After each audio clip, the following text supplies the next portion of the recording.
Welcome to Y Nada Más, a Real Madrid podcast.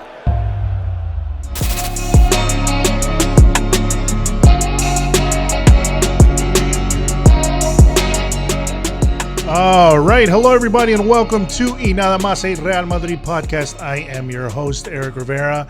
And, well, it is good to be back finally. I think last week I did not do a podcast. Well, not I think. I know I didn't do a podcast. And it was really after the whole, sorry, I lost my train of thought. But it was the entire transfer saga, the Mbappe thing, and then after the game, I think it was after the game with Levante. And essentially I did a podcast with our good friends from the Madridista Roundabout, and then things got busy. The problem is sometimes things get busy at work, and then I just, it's so hard for me to jump on the podcast as quickly as I would like. The idea is essentially, obviously, to bring you a one every single weekend. But then after, obviously, the transfer window, and then essentially, we went on international break. So I took a break for that weekend. I didn't do anything about the international break, and I just said, hey, you know what? I'm going to do one when we come back. So that is essentially why I am back now. So thank you again for joining us. Thank you again for supporting the podcast. I, once again, am your host, Eric Rivera. And just to get some social media stuff out of the way, you can follow me. I am always pretty much active on Twitter at Y Nada Más Podcast. That is I don't have like a personal account, so I just tweet using Y Nada Más Podcast, because I wasn't much of a Twitter person before. So essentially I just started using Twitter. Well, I mean, I've done Twitter before, but essentially I just started using Twitter more for the podcast and for the website, and essentially for what I'm doing here, reaching out to other fans and things like that. So I use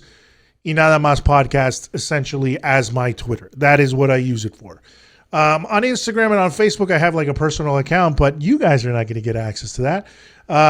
No, you can check us out at Y Nada Más Podcast on Facebook, and then at YNM Podcast on Instagram. In addition, check out our YouTube channel, which is where I'm broadcasting this currently. So if you're not listening, or if you are listening to the audio version of this podcast, you can always catch the video version of the podcast. I think we've been doing about 4 or 5 now. You can catch the video version of the podcast on our YouTube channel, which is Y Nada Más Podcast. Just look it up on YouTube and you will find the channel. In addition to that, check out the channel that I'm doing with my good friend J Real Madrid. We call the channel Real Madrid Hub, and it's pretty much all the news, daily news coming out in English on Real Madrid Hub. I do a news piece pretty much once every single day, and then he does multiple uploads throughout the day, really. So it's a great spot for you guys to catch pretty much everything you want with Real Madrid, all the news coming out from Diario Marca, Diario AS, all the big ones, Mundo Deportivo, Diario ABC, wherever, the news is coming out of, Diario Madridista, that kind of stuff. We're translating it to English, and we're essentially giving you all, the scoop right there about what's going on with Madrid at that time, daily, essentially. So that is where you can find me on that. You can also find info at Y Nada Más Podcast. Info at ynadamas.net is our email. If you want to send me any updates, if you want to send me information, if you're looking to be a writer for our page, we are still getting names and we are still sending out some emails. So I will get my guy on that, and then a couple of us will be answering you in that case, to get some of you guys that are interested in writing for the podcast, as we're getting more and more people on board with that. So that's awesome. In addition to that, really, you can check the website out, ynadamas.net. If you don't follow us, of course, anywhere else, or only on social media, or only on, I don't know, if you found it on YouTube or whatnot, and you want to catch up on different articles and things that have been written by our good friend Trombach, you can check it out there at Y Nada Más Podcast. ynadamas.net. That is our website. So, with all that said, guys, it has been a fantastic day, a fantastic week. Not a week, I would say, but a fantastic day of football. Today is Sunday, September 12th, when I'm recording this. And essentially, we just won a great game against Celta Vigo at the Santiago Bernabeu. And there was a lot of things to celebrate today, I think.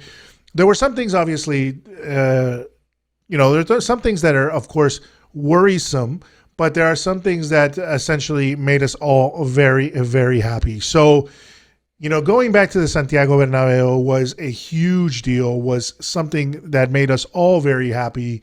Going back to the stadium again, it's been 560 days since Real Madrid last played at the Santiago Bernabeu. Essentially due to COVID, but also due to the fact that they were, that the stadium was under construction because they are basically remodeling the entire stadium. But of course, in that time, COVID also hit, and so that was a whole issue. So obviously, there was the return was something. It was something big. A lot of us were looking forward to it, and I think it really delivered. I mean, one of the things that always kind of worries you in these kind of big things when, we're going to return back and it's kind of making a big story out of it is essentially that it could possibly give the opposing team a reason to really spoil the party. And believe me, they tried. I mean, if you guys were watching Celta Vigo, we gave them the opportunity. They actually scored the first goal of the game. Then we equalized, and then they scored again. So essentially, when I was watching the game, it was worrisome. We thought they were going to spoil the party, but then, of course, in the second half, Real Madrid came alive, and then we end up winning the game 5-2. It was spectacular. A lot of things, a lot of stories, a lot of narratives going around. Essentially, this game, and it just really gave us a taste of everything. I was very happy with the game. I was very unhappy with some things, but very happy with other things. And ultimately, we're about to get into that. But right before that, let's just celebrate at the fact that we won this game and that Real Madrid is scoring goals again.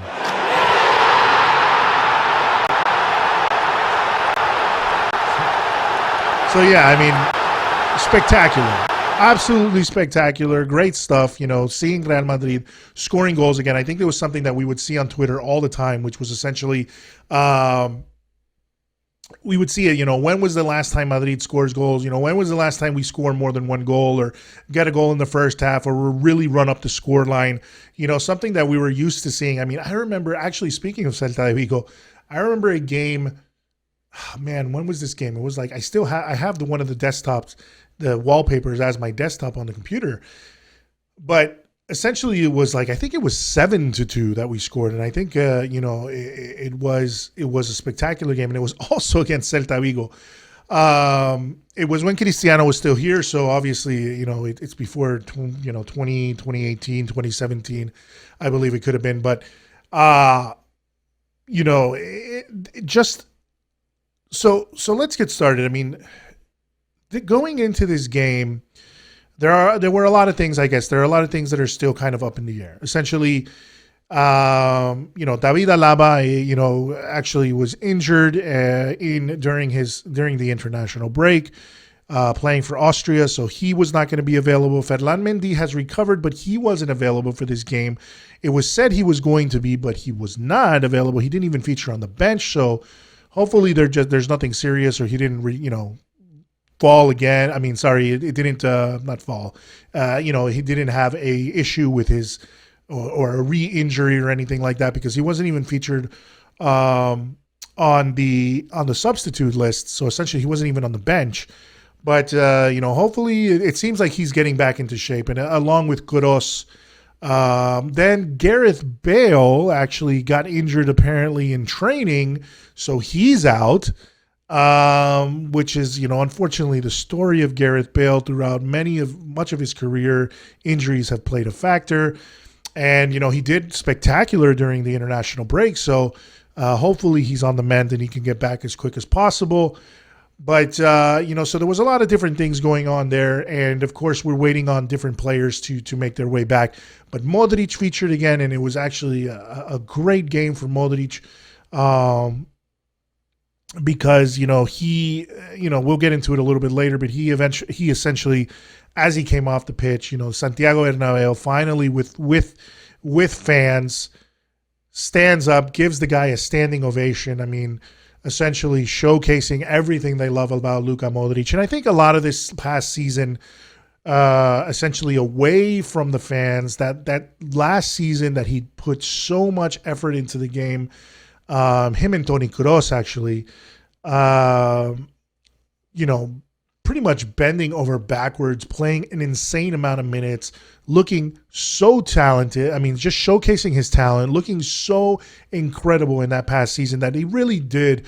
When we've talked about it on Twitter. I've seen it on Twitter. That the effort that Toni Kroos and Luka Modric put into last season really, and even Benzema, really did deserve something more than walking away essentially trophyless, and I think that's what the Bernabeu was standing up for, essentially paying, I would say they were just giving him thanks for a multitude of things, the performance last season, his performance last season, the fact that he's 36 years old and he just turned 36 recently, of course.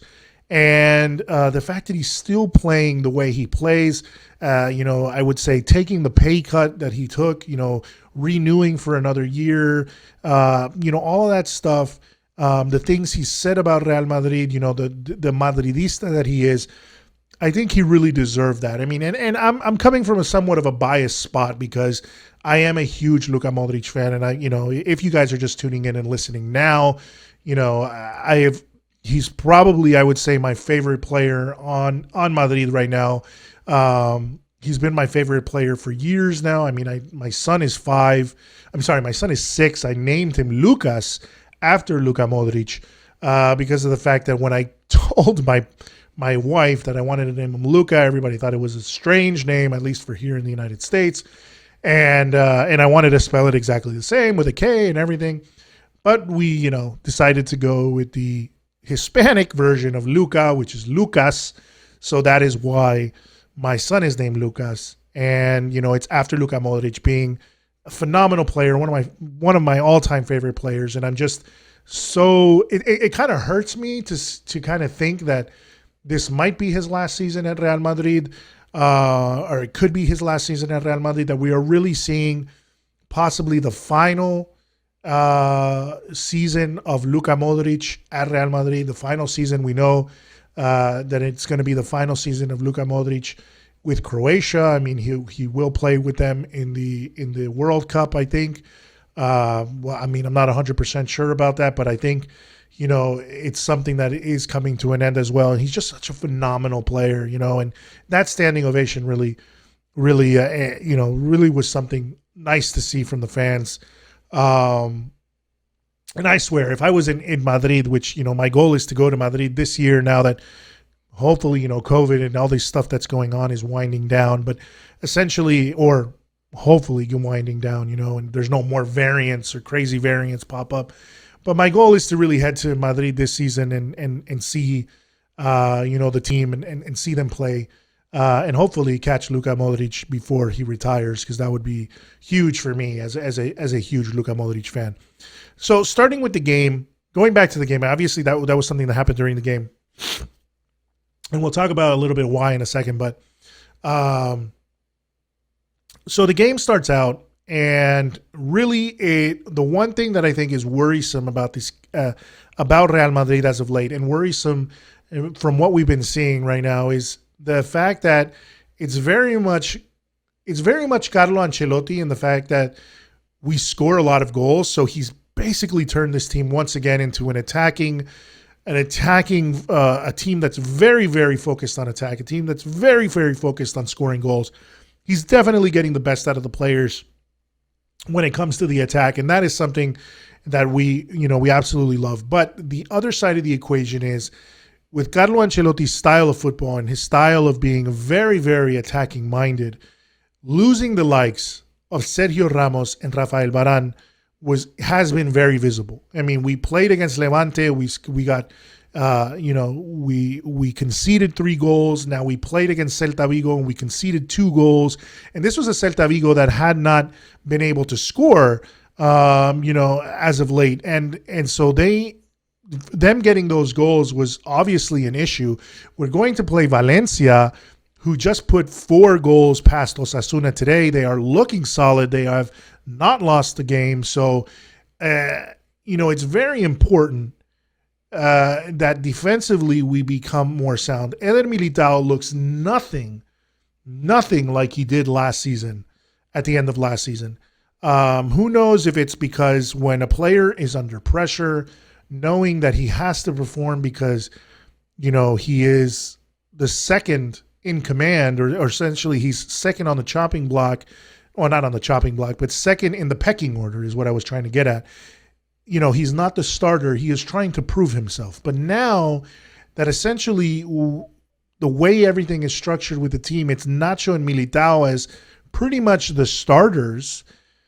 Who knows if that is not lit a fire under them, or if it's still maybe today the event, the size of the event, the feeling, the emotions of the event got to them. Because it wasn't only Militao made a mistake, but Nacho also made many mistakes. I mean, he essentially had a hand in the first goal by Celta Vigo, was very much at fault for being way out of position and going for a tackle all the way in midfield on the for the second goal, which caused the entire Real Madrid defense to be out of shape. Out of position. So essentially, he had to run back, and that was what helped Celta Vigo score a second goal. There was nobody covering essentially. So those situations, especially those two, which are supposed to be our backbone because it's Nacho and Militao, and then possibly Alaba. Although we're hearing more that Alaba is going to be playing at left back, and maybe Mendy will be playing at center back. But we are really missing them. Essentially, we are really missing that defensive, I would say that defensive strength that Mendy brings and that Alaba kind of brings to the table. Miguel Gutierrez is a phenomenal player. He's a phenomenal player for his age. He's only 21 years old. I do think that today the game got to him. The first mistake is essentially. He's the one who essentially gives out the ball away for the first goal. He essentially gives the ball away. Casemiro tries to tackle to make a recovery. The ball bounces. Nacho kicks it back. It bounces off. I don't remember who it was, either if it was Santimina or Iago Aspas, but it bounces off one of them, and it basically falls to Santimina in order for him to score. So essentially it was just a lot of bad luck, but we're seeing that it happened with Levante too, where they just kind of turned off, and then essentially in the pinball sort of esque action there in the defense, the ball just isn't cleared correctly, so it falls at the feet of oncoming strikers from the other team, and they end up getting an easy goal, and that is essentially what happened with the goal, the first goal. And then the second goal, I really would say that it was more of Nacho's fault, obviously, being out of position. There was nobody really back there except for Militao. And even so, Franco Cervi misses the goal. Cervi misses the back heel, but the bounce just falls to him favorably. But so it was a little bit of luck, but also, just the fact that the team was out of position, But I would say they were lucky in a sense. We were lucky in a sense that the fact that Real Madrid's attacking is so, that right now the attacking, our forwards seem to be meshing so well, is what essentially is kind of, how would I say, is kind of glossing over the fact that there is some serious defensive issues, and that we're worried about those defensive issues. Those defensive issues could cost us, of course, when we face other teams that are not only good attacking but are also good defensively. So it's not always going to be a chance that you're going to be scoring 5 goals like we were able to put past Celta Vigo today. So we have to be both strong, and especially more for I don't know so much for La Liga this season. But obviously Atletico is a more powerful team. Barcelona would be a more powerful team. Valencia is going to be another test, of course, because their form has greatly improved. So we're going to have to that test of not conceding goals is really going to be important for us as we move forward. It could be that they just haven't meshed well. They haven't gotten used to each other yet. Nacho and Militao now kind of feeling essentially that now the pressure is on them because they are the starters. That could all play into it, and essentially that they have to get that chemistry, both of them working together consistently. Now, who knows what will happen? Will Militao take a step aside? Will Nacho take a step aside? I think more so from what we're seeing right now that Militao would be the one to step aside, and we might see a Ferland Mendy Nacho back line along with Alaba or possibly Gutierrez. Carvajal, of course, is essential as a right back. So we're going to see.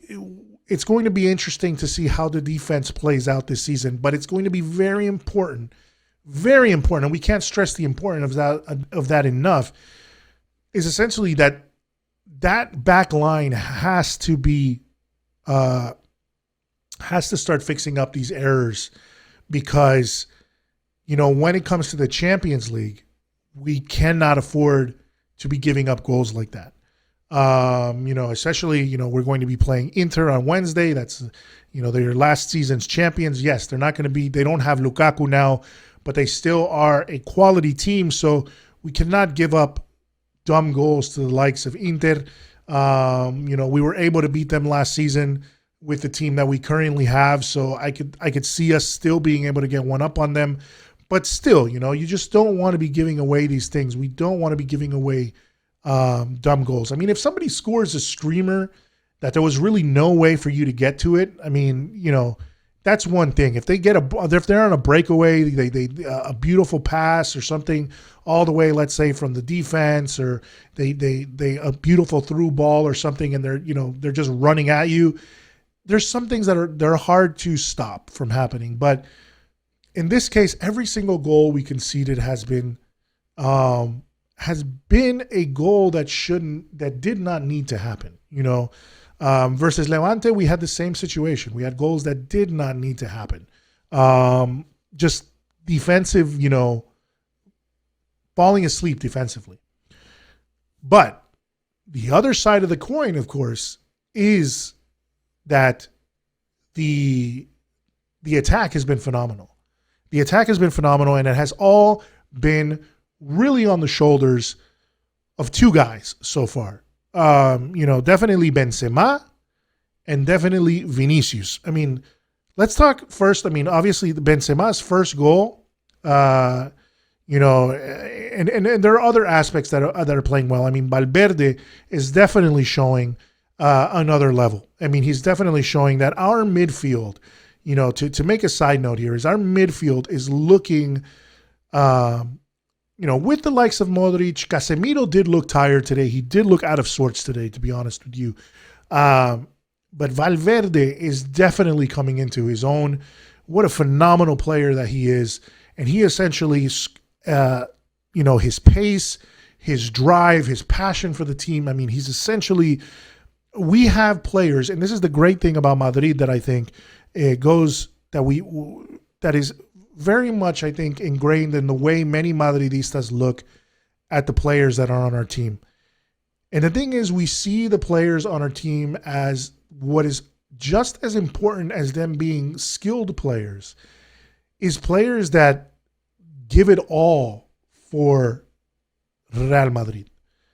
It is one. I think every team looks at that. It's a team that is a player that really gives everything he has on the pitch. I think fans are willing to excuse some mistakes here and there. Obviously, if they're consistent.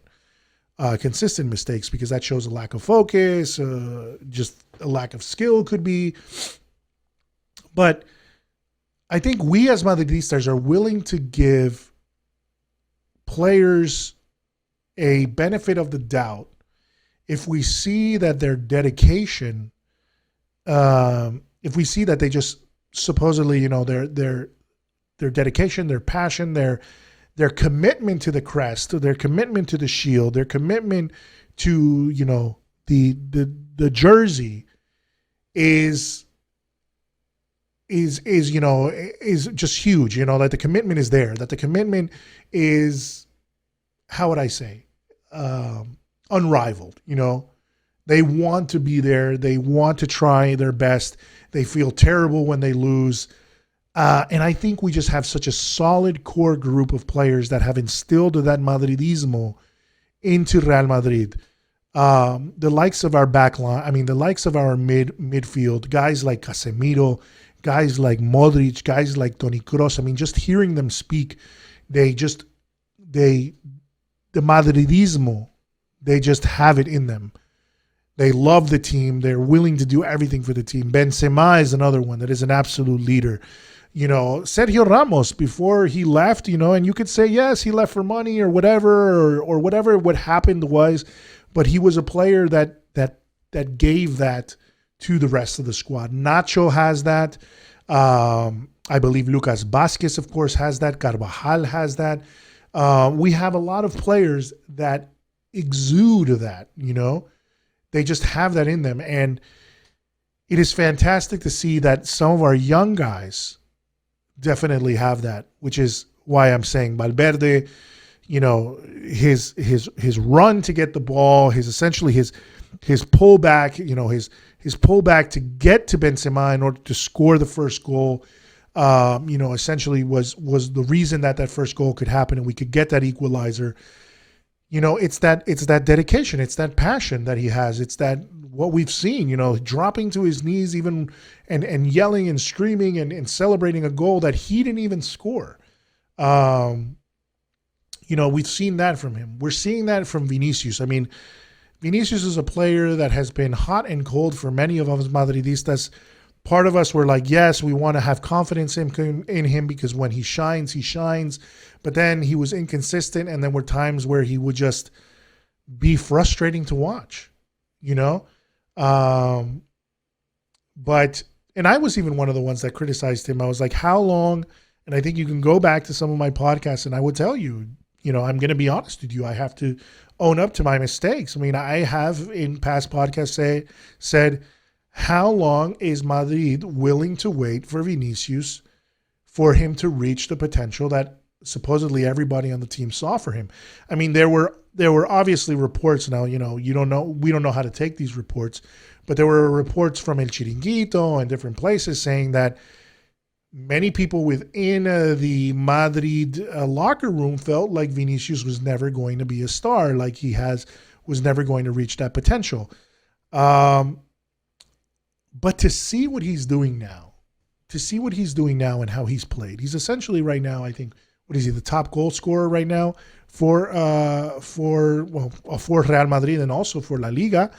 The thing that's interesting to see about Vinicius is the kid is 22 years old, 21, 22 years old. The amount of, I guess, criticism he's had to endure, jokes made at his expense, memes, the Vinicius Balón de Oro, the jokes from Cristóbal Soria, from El Chiringuito, I guess maybe even from other sectors of the press in Spain, just completely, saying that Vinicius at the end of the day seemed like a failure, or that yes, he has talent, but that talent doesn't really help at all if he cannot score or make proper decisions in the final third. To see what he's done in these just past few games, and that's not to say that we're not trying to say, we can't get ahead of ourselves and say, the whole Vinicius Balón de Oro and Vinicius and all this stuff. Of course, we as Madridistas, we get excited about it. but he is currently in a good run of form. He is scoring. He looks confident. He looks stronger. I still feel like he's definitely his fitness. He's working. He's doing something because he looks more physically strong. He looks more confident. He looks hungry. He looks like he's ready to score. Maybe it's the fact that Mbappe could possibly come that he's worried about. Maybe the fact that he has to fight for his spot also with the likes of Eden Hazard, who Eden Hazard is now back, who also looked hungry and looked determined today as well, which was another great sight to see. But they it's just Vinicius just has looked phenomenal. I mean, Benzema scores the first and the second goal. The second goal was a beautiful cross that we would usually see from the likes of Marcelo, now coming from our left back, our 21-year-old left back in Miguel Gutierrez, who I think more than made up for some of the defensive errors he had throughout the game, earlier in the game, more than made up for it by that beautiful pass he made to Benzema for Benzema to score what was just another beautiful header from Benzema to tie up the game 2-2. Then Vinicius obviously scores an amazing goal. A Benzema unleashes him with a through ball. Vinicius just runs at it. His pace throughout the entire game was insane. The way he was able to fight off defenders, I think he was making Hugo Mayo's life absolutely miserable for Celta Vigo. And Hugo Mayo is a hothead. We've seen that from him before. But Vinicius was making his life miserable on that left-hand side. And essentially, he goes for that. He goes on that run,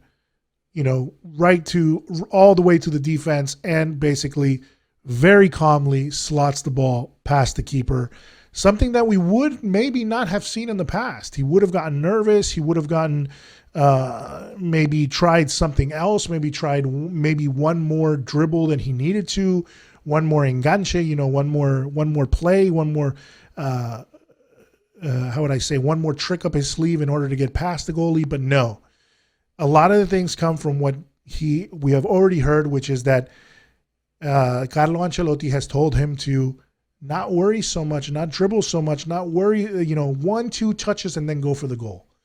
And that was what he was doing today, and he would just shimmy his way past every single defender, every single chance, every single time there was a defender on him, he was able to get past him, or he was able to draw a foul.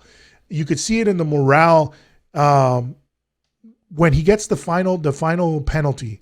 When he gets the final penalty that essentially gives us the 5-2 win and gives Benzema his hat trick, you could see he's actually coming up the right-hand side, which is something that both him and Eden Hazard were doing the entire game, was switching the wings. They were either going to the left or the right. And in this case, Vinicius was on the right-hand side. He runs at the defense. I think it was Denis Suarez was the one that was there trying to stop Vinicius. Vinicius, jukes left, basically tips his shoulder, jukes left, jukes right, makes it seem like he's going to go right, actually goes left. And then Denis Suarez tries to take the ball away from him and ends up just catching Vinicius clear as day for a penalty. And you could see the morale from his face was, we just can't stop this guy. We can't stop this guy. And you could see it right there and then and there. He knew it was a penalty. He raised his hands in the air. Denis Suarez raised his hand in the air knowing that it was full on a penalty.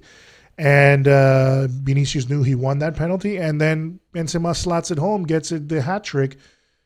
In a lot of ways, not in a lot of ways, because of Vinicius' hard work.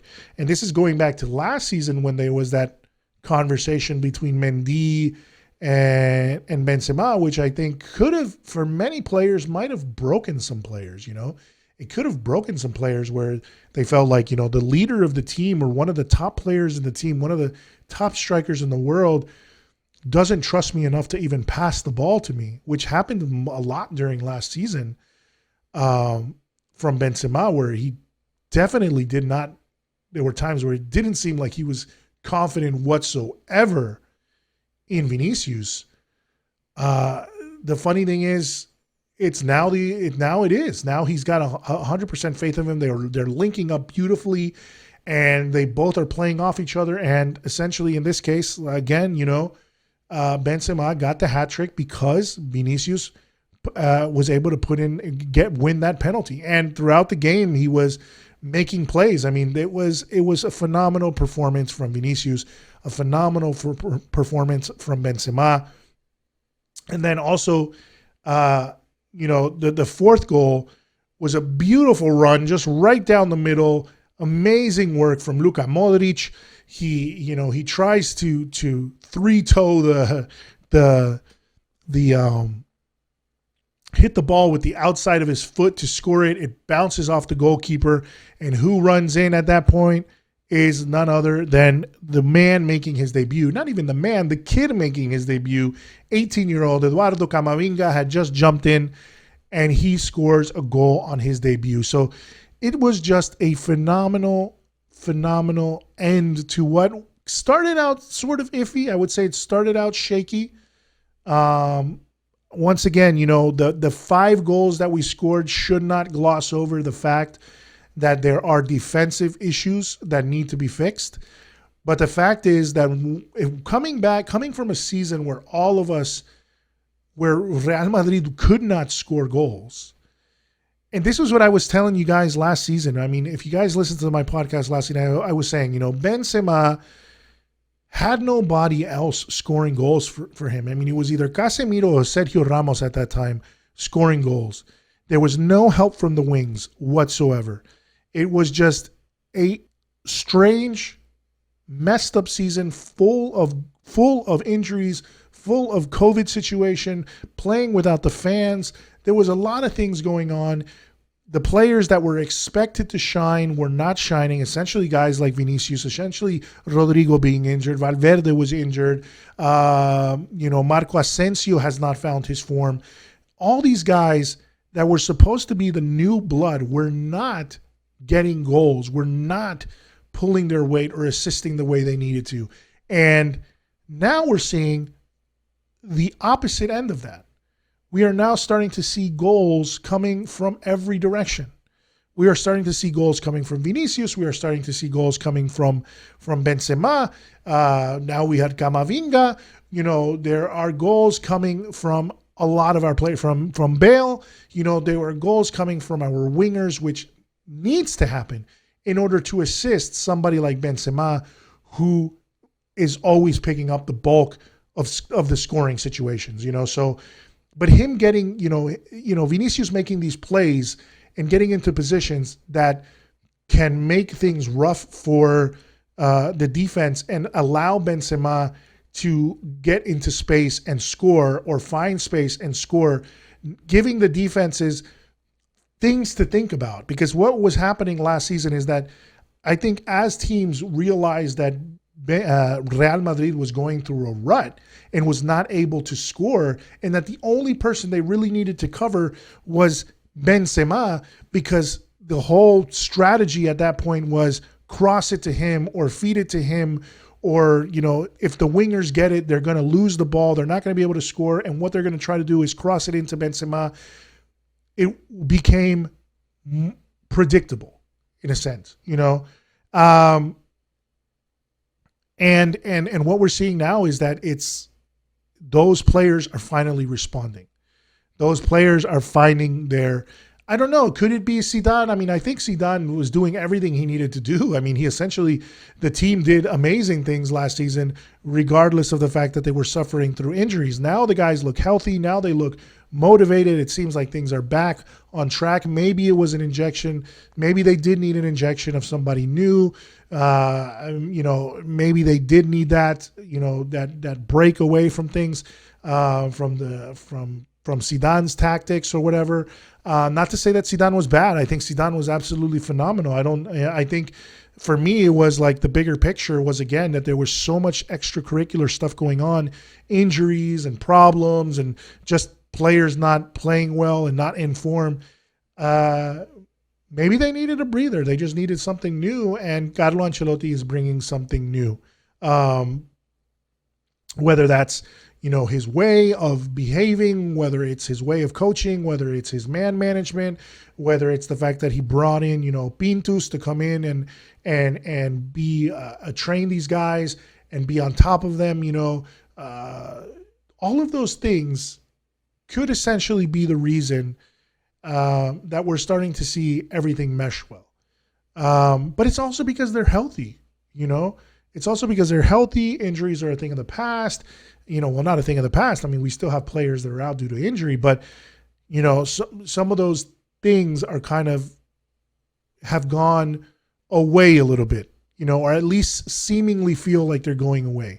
There seems to be maybe a renewed, I would say, drive from the players, maybe a renewed sense in the entire club that something new is coming, whether that is, obviously bringing in guys like Camavinga, Miguel Gutierrez, these youthful players coming in. The fact that some of the old guard has kind of had to step aside, and I mean by Marcelo and obviously Sergio Ramos leaving, so these guys know they have to pick up the slack. But it could be that they feel that there's a confidence in a lot of them, that some of these younger guys, that this is a revolutionary Madrid, a Madrid that is changing. And I think it's important. And it's important for people like Modric. It's important for people like Kroos. It's important with people like Benzema to be sort of, while they are the guys that are sort of getting older, or in the case of Modric, obviously could be in his final season, but those guys imparting their knowledge and experience onto these younger guys, but then also having a coach that believes in these younger guys, that believes in their talent, and then having the older guys also believe in their talent, and also just kind of all the pieces come together correctly. That stuff is super important. And I think we're starting to see all of that. It's almost like the non-football factor is playing a role as well. You can call it luck, you can call it chemistry, you can call it I don't think it's luck. I think it goes down to chemistry and just working together and consistently working together, and then also feeling a renewed sense of, hey, we're going to try and do this year. We're going to be better. We're going to do this. We're going to change this up. Could be Vinicius focused on his own personal. I think we heard he worked with a mental coach and things like that.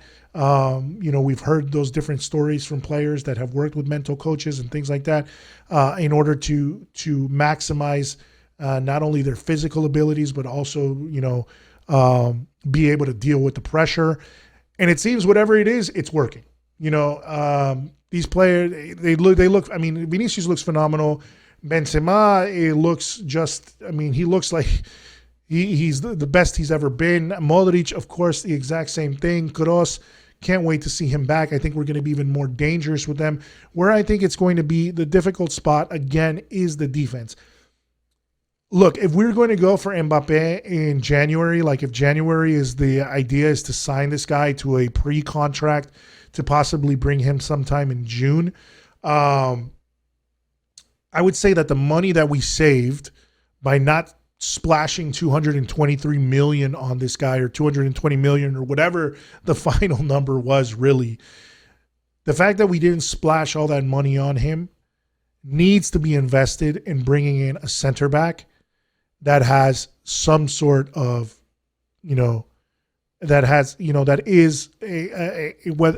it has experience, or, is of a higher level. We have to go in for, I don't know if it's a Pau Torres, if it's a Jules Koundé, or Wesley Fofana, who just basically said, that it's a dream for him to play with Madrid. These are all talented guys. It could be interesting, but we need somebody else there to plug up those holes, and or to try them out in order to see if we're going to have more defensive stability.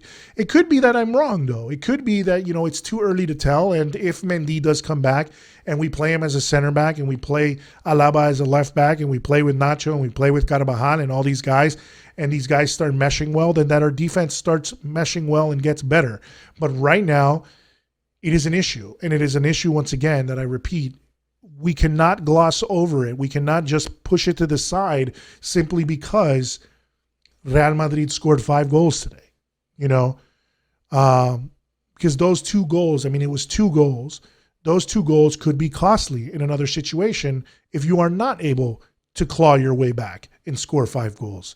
If Vinicius is having an off day, if Benzema is having an off day, if our goal scorers are having an off day, which happens in football and could happen later on in the season, we could not afford to be conceding 2 goals, or like Levante, conceding 3 goals that you have to claw your way back to get a draw against a team like Levante. All due respect to Levante, but against a team that on paper Real Madrid should be beating. Because what happens is you cannot concede 3 goals against Levante. Let's say you can afford to concede 3 goals against Levante because more than likely you'll be able to score 3 or 4 goals on them. You can maybe afford to concede 2 goals against Celta Vigo because more than likely you'll be able, and based on what we saw today, more than likely you'll be able to score 5 goals on them. But as the teams get better in the Champions League, and I'm not saying we're going to win the Champions League, but why not? We always want to go for everything. As the teams get more difficult, you cannot afford to concede goals like that. You cannot afford to concede. And that's why I'm thinking it's going to be important to see how we do against Valencia. Not because I don't feel like we can beat Valencia and we can score against Valencia, but Valencia has always been one of those teams that causes Real Madrid problems, especially at Mestalla, especially now that they're going to have fans back. Real Madrid has always had trouble with Valencia. Valencia is looking good right now. They are looking like they can score goals. So if we are able to maintain our defensive, be solid defensively and not concede against Valencia, then I think we will really be, that's going to be one of our first tests really against a team that is scoring goals, and that is looking in good form currently, at least for the time being. And that's why that is going to be important for us. And so, because then moving on from there, obviously you're going to have the likes of Atletico, you're going to have the likes of Barcelona, you're obviously going to have the likes of Inter. We're playing Inter and Shakhtar and Sheriff, I guess. Those are the teams that we're going to be dealing with in the Champions League, which I think we should be able to do fine against, but it just can't afford to be conceding goals. And, we want to see more defensively from them, because we're getting the goals, and it would be great for everything to be sort of tied together. And it doesn't mean we're going to be scoring 5 goals on everything. It doesn't, sometimes we might win a game by the skin of our teeth like we did last season, 1-0, 2-0. But it's easier to win those games 1-0, 2-0 if there's a confidence in your defense. And there is none right now. I think there's not a lot of confidence in our defense, at least that we're not going to be able to hold a result if the game is not going exactly in our direction. Like if we're up 1-0, how confident are we going to be able to hold that result? If we're winning 2-0, how confident are we going to be that we could hold on and not get scored on? Because right now that is what is looking like the problem. And Sergio Ramos being out, being gone, I guess, not out, gone. Sergio Ramos being gone, I don't. It's one of the issues. Then Varane, of course, I think. So you lose 2 of your main center backs. Sergio Ramos would be out anyway right now. He's not in physical shape. He's not even playing with PSG. Varane, on the other hand, I think, there was a lot of stuff said about Varane, after the 2019 Champions League, where we lost to Manchester City, and he made 2 grave mistakes that happened to have us lose out on that chance to progress further in the tournament. But he still was always the very quiet, very reliable, I would say the majority of the time, extremely reliable player. And his leadership and his, not so much, I don't know, I mean, he wasn't that much of a vocal guy, but the leadership, the experience he showed is something that we're seeing somewhat lacking right now. I think Nacho has that experience. I think Nacho is an experienced player. I think he is also a gritty player, a strong player. However, I just don't, right now it seems like he's not entirely, both of them are not entirely meshed well. And Militao just is not looking as good as he's looked in the past. And that is an issue. I mean, people could talk all the crap they want about Vallejo and stuff like that, but we don't know what he's going to look like with the team. And until obviously you don't want to run the risk of putting him in and then he completely shits the bed. But he's a Real Madrid player, so who knows what could happen, could he really change our minds? But we're not going to know that. And then, and I don't think people trust in that actually happening. So I would say, we have to also go, like, as people have been saying, is like we have to go back and during this transfer window in winter, we have to try and go back and get I think we have to try at least to get another center back. Who knows if it's even in the plans for Florentino and everybody there, but I think, unless these guys start showing some improvement, it's going to be something that a lot of people are going to be talking about.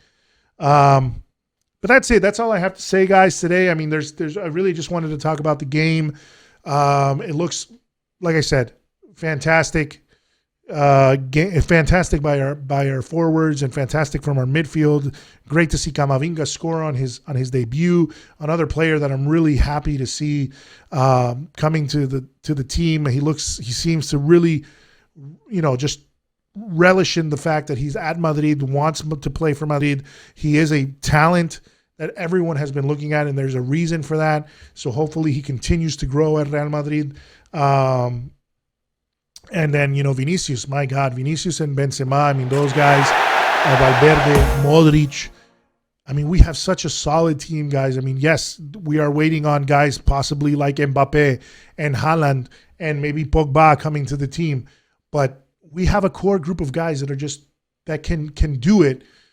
We just have to iron out some of those details. But right now, we're leaders in La Liga. Yes. What is it? Barcelona and now Sevilla have a game in hand because their game was postponed. But still, if we continue on this and they play each other, one of them is going to, they play each other, so one of them is going to fall out of the chase with us, at least for the time being. So we'll have to see what happens. But right now, I mean, I'm happy about the team. I'm happy what we have. I'm enjoying the football I'm seeing. It's defensively I'm worried, but scoring wise I'm not. And I think we have a lot of stuff, a lot of talent to continue to go forward and to do some big things this season. I mean, whether it's going for the Copa del Rey, going for La Liga, maybe the Champions League is going to be tough, but who knows? You never know. We'll see what happens. But that's pretty much what I got for you guys. I mean, thank you again for listening. Remember to follow on where I'm most active is on Twitter, which is Y Nada Más Podcast on Twitter. We are on Facebook as well at Y Nada Más Podcast, and we are on Instagram at YNM Podcast. You can catch us if you are watching right now on YouTube. You can catch the audio version of the podcast on Spotify, on Apple Podcasts, on Google Podcasts, TuneIn, pretty much wherever you listen to your podcast, you can find us there. So, and if you are listening on Apple Podcasts, please, guys, make sure to leave us a rating. Please make sure to leave us a comment. A comment and a rating goes a long way to helping us rise up in the ranks in the library that is Apple Podcasts and continue to grow. So that would be really helpful, you guys. If you could do that for us, that would be awesome. That's pretty much all we ask. I mean, that's it. So thank you very much for that, guys. Thank you very much for listening. If you are listening to the audio version of the podcast and want to catch the video version of the podcast, then please check us out on YouTube, on our YouTube channel. Look up Y Nada Más Podcast. You will find us there. And also look up the other channel that I am working on, which is Real Madrid Hub, where I am posting daily news from Real Madrid. And that's pretty much it, guys. Thank you again for listening. I really appreciate it. And we really appreciate it here. You know, it's awesome to talk to you guys and to also interact with you guys on Twitter. So catch us there, and we will have another podcast sometime next week, or maybe after the Inter game. I'm thinking about doing one there if I have time. If not, we will be next weekend, of course, for the next podcast. But thank you guys again for listening. I really appreciate it. Talk to you all again soon.